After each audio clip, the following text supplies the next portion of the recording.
Assalamualaikum warahmatullahi wabarakatuh. Selamat pagi anak-anak.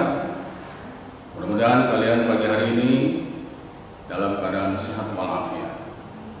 Karena dengan kesehatan itu kita dapat beraktivitas.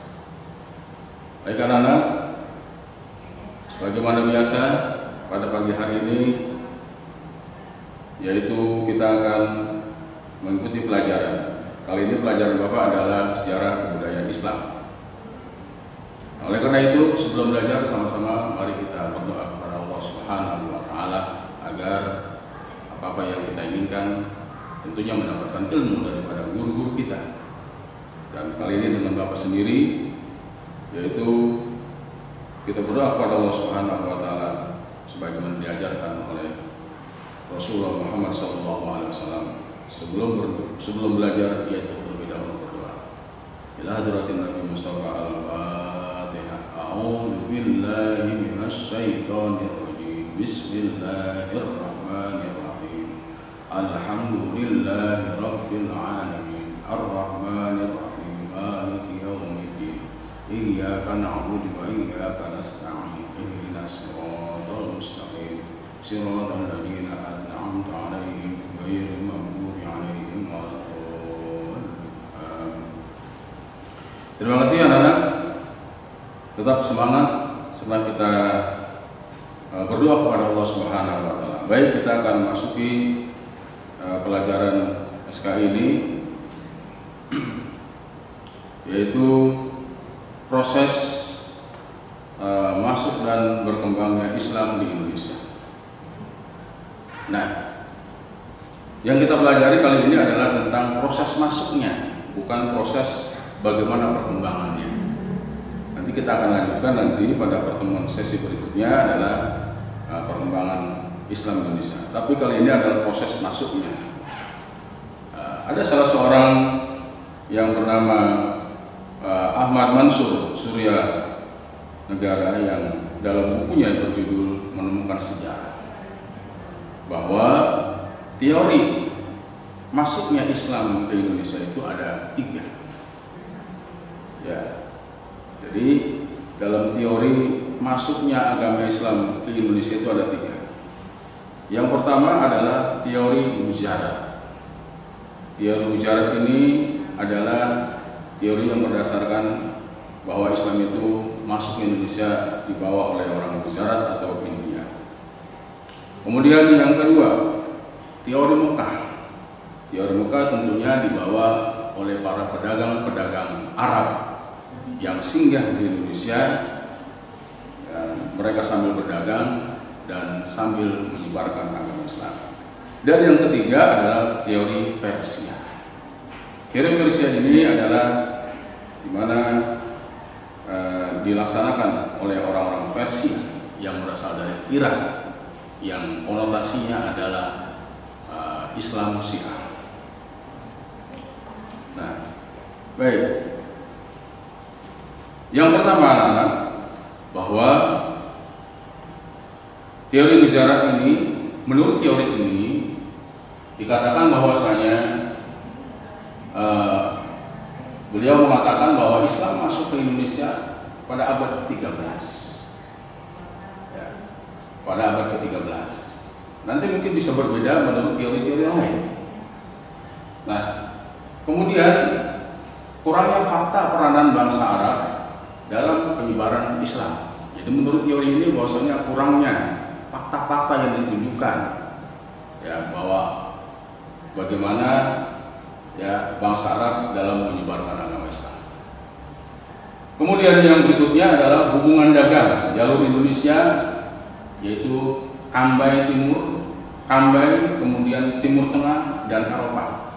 Ini hubungan dagang, jalurnya, proses masuknya. Ini menurut teori bicara.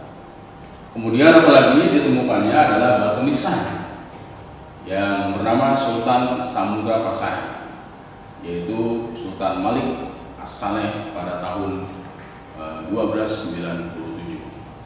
Ini fakta-fakta yang menurut teori bicara. Kemudian pendukungnya teori ini tentu ada. Jadi bukan berdasarkan mereka, yaitu pendukung teori ini seperti teori Snowball, W.F. Sutherheim, kemudian Bernard H.M. Dicke, kemudian Marco Polo. Bahkan Marco Polo itu dia mengatakan bahwasanya dia singgah di tahun 1292, dia pernah singgah di Pasai tentunya, bahwa penduduk tersebut ya sudah banyak yang masuk Islam, dan para pedagang Islam dari India pun sudah banyak menyebarkan agama Islam. Inilah fakta-fakta ya, teori Wissarat yang menjelaskan tentang bagaimana proses masuknya Islam di Indonesia. Nah, kemudian selanjutnya, berikutnya yang B adalah teori Mekah. Teori Mekah ini adalah menunjukkan bahwasanya Islam menurut teori Mekah itu adalah di mana Islam masuk ke Indonesia pada abad ke-7. Berbeda tadi dengan teori Wissarat bahwa Islam masuk ke Indonesia adalah pada abad ke-13. Pembawanya tentunya orang yang berasal dari Arab atau Mesir. Nah, selanjutnya pada abad ke-7 atau 674 Masehi, di pantai barat Sumatera sudah terdapat perkampungan Muslim atau Islam atau perkampungan Arab. Nah, kemudian ditemukannya pada saat itu kerajaan Samudra Pasai juga adalah penganut mazhab Imam Syafi'i, yang berarti pada saat itu Mesir dan Mekah memang kebanyakan menganut mazhab Syafi'i. Sedangkan Wissarat itu adalah penganut mazhab Hambali. Nah, selanjutnya fakta-fakta lain adalah bahwa raja-raja Samudra Pasai itu menggunakan gelar Al-Malik, yang berarti berasal dari Mesir. Dan selanjutnya teori ini pun didukung para pakar ilmuwan Indonesia, diantaranya adalah Buya Hamka, kemudian ada dari luar Van Leur dan Taya Arnold, bahwa mereka berpendapat ya abad ke-13 ini sudah berdiri politik kekuasaan Islam. Ini artinya apa? Kalau politik kekuasaan Islam sudah ada di abad ke-13, berarti Islam itu sudah masuk lebih dulu, diperkirakan pada abad ke-7. Nah, inilah menurut teori Mekah, anak-anak harus dapat pahami bahwa dari teori Wissarat, kemudian teori Mekah. Nah, selanjutnya anak-anak, yang terakhir adalah teori Persia. Nah, teori Persia ini berbeda dengan teori lain, tapi ada juga yang sama, dikatakan bahwasanya Islam masuk Indonesia menurut teori ini adalah pada abad ke-13. Pembawa ajaran mereka itu adalah berasal dari Iran atau Persia, yang konotasinya adalah Islam Syiah.